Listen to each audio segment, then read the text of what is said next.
right now across the U.S., there is a huge pattern change that is going to be coming to the U.S. We are going to be tracking several smaller systems this week, but at the end of next week, we are going to see a big shift with a very, very large storm that is going to bring more cool air behind a historic heat wave that we're going to have up into Friday of next week. So with that out of the way, let's get right into it. Starting off with our jet stream, we are starting off with relatively a cooler jet streak over here.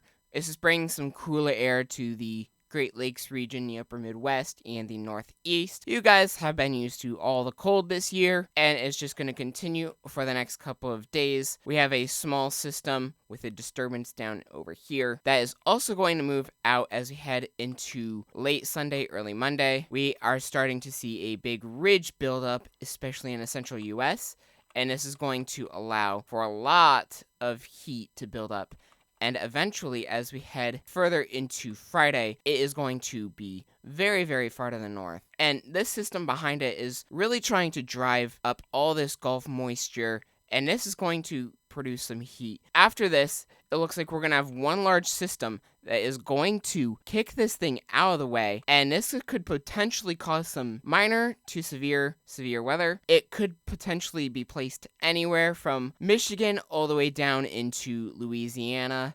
We're not exactly sure the placement, but in this scenario, it would be further to the north. Although this is not going to allow for as much Gulf moisture to pick up, it is going to allow for some cool air to dip behind all the warm air that was there already. And with this jet streak here, that is going to allow for potentially some pretty big severe weather through there. And beyond this, it seems like we are going to be in another cold pattern in the east. Very, very warm in the west, just like we've had multiple times this year. So here's what we're dealing with today. We have a little bit of severe weather over here. These may be discrete, probably not. We're going to mostly deal with some wind. We might have a spin-up tornado or two. Over here on the west coast, a very, very interesting scenario, especially over here in Northern California. We're going to actually have some pretty strong storms coming in as we head from later today into tomorrow. And this, again, will allow for some light severe weather, and we're going to have some heavy rain and snow in some of these areas that have already had a lot of it. Now, we are going to continue to have some lake effect snow over the next couple of days, especially over here in eastern Lake Superior, most of Lake Huron, northern Lake Michigan, and over here in Lake Ontario and Erie. And this may produce some light snow over here in the northeast too. This stuff, if it does continue in the same direction, could pile up very, very high. So that is an area to watch. And as we head into late tomorrow into Monday, we are going to see a new clipper form, and this could produce some freezing rain or sleet over here in Minnesota and Wisconsin. And most of this will actually happen as we head into late evening tomorrow. It should start waning off as it heads into Michigan, although the snow is going to continue, and it will move into the northeast. Now, right now, the models are split after Friday, so we will actually take a look into that. But for this week, it seems like we are going to be rather consistent. Here's our little system. By late tomorrow, this thing should be out of the hair. And here's our next clipper. Moving into the northeast, we have some snow from this system over here in the west, and that's going to be moving into the Rockies at the same time as we're going to have some New England snow showers. This is your typical clipper. We have seen plenty of these this year, and is just going to move offshore. We're not going to really deal with that for very long. Should be completely out of here by Tuesday. Now, this atmospheric river is going to move into the plains, where we're going to have a small low pressure area, which is going to produce some rain further to the south over here in Michigan, down into maybe Tennessee, but mostly over here in Michigan and the northeast potentially. And it seems like there is actually a pretty big potential to have some freezing rain over here in the northeast. This could actually be a widespread, yet not heavily accumulating one. Most of our snow would be up here in the northern peninsula of Michigan and up into Canada, and anywhere from New Hampshire, Vermont, Maine is going to get some of that. But also some of those same areas that get that might get some rain. And that is going to be Wednesday through Thursday. The most intense part in the northeast for the freezing rain is going to happen on Wednesday into early Thursday.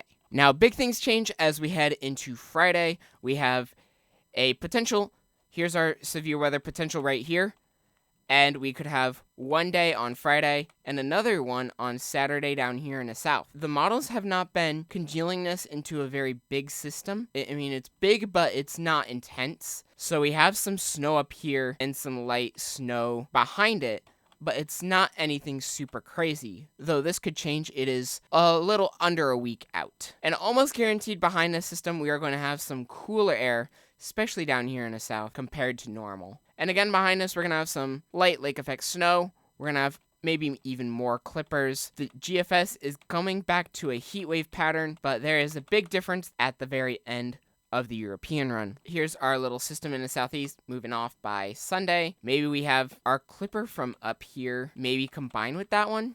That's not our Monday clipper. That is a pre-clipper that the GFS didn't really show, so there could be some light snow to combine with this out to sea. Maybe bring some snow up there into Nova Scotia. Here is our early system, bring some freezing rain and some snow moving into Lake Michigan and the northeast. It seems to dissipate as it heads toward the east. And here is that middle of the week system, not nearly as powerful as the GFS shows, but as we can see, it seems like if any snow does form with the system, it is going to be a lot further to the north. And again, there is a big freezing rain potential with this storm. I will get more in depth with that as we get closer to the event. Now, here is our very large system. The European model is way different in how it shows this. It shows one big severe weather system that is going to ravage maybe the south from Texas all the way up into the northeast. This one looks mostly like a rain system because of all the heat. This one is not going to bring down our cool air. But as we head into Saturday, here comes some more moisture, some severe weather in the south, and a big bulging area of cool air that is going to bring some snow up here, according to the European. But the European, behind this, brings an extremely cool area of air. This would be very, very low temperatures.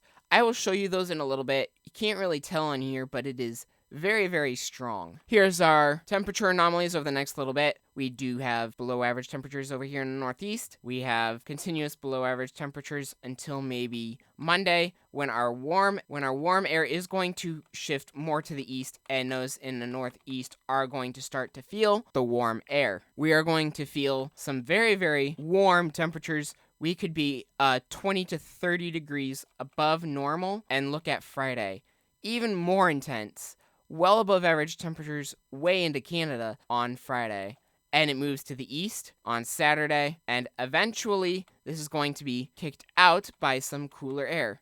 The GFS does not show it like significantly cooler, but maybe some cooler air compared to the heat wave that we are going to have. And our European temperature anomalies, again showing below average, but here is our very, very warm temperature anomalies.